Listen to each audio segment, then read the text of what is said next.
एकदा एक राजा जंगलामध्ये शिकारीला गेला। तेथे तो खूप दमला, त्याला पिण्यास पाणी हवे होते। तो शोधत शोधत एका झोपडीपाशी गेला।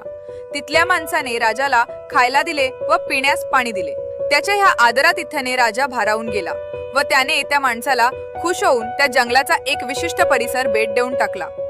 पण ज्याला हे भेट मिळाले त्याला त्या गोष्टीची जाणीव नव्हती की ते जंगल चंदनाचे होते।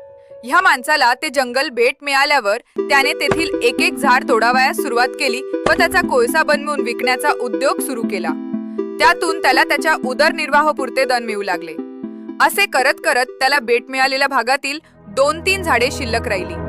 काही काळाने पावसाळा सुरू झाला। पावसाच्यामुळे त्याला झाडे तोडली तरी त्याचा कोळसा बनविता येईना। मग त्याने तशीच लाकडे घेऊन बाजाराचे ठिकाण गाठले। तेथे येणाऱ्या हुशार व्यापाऱ्यांनी त्याच्याकडील चंदनाची लाकडे ओळखली व त्याला धन दिले। त्या माणसाला हेच कळेना की मी ह्याच लाकडाचा कोळसा विकत होतो तर मला कमी पैसे मिळत होते, पण आता मी लाकडे आणली तर इतके का पैसे मिळत आहेत? त्याने त्याचे कारण विचारले। त्यावेळेला व्यापाऱ्यांनी त्याला सांगितले, चंदन आणि त्याचा कोळसा यात काहीतरी फरक आहे की नाही? तुला जर हे कळत असते तर तू आता आम्हालाही विकत घेतले असते, इतका श्रीमंत झाला असता।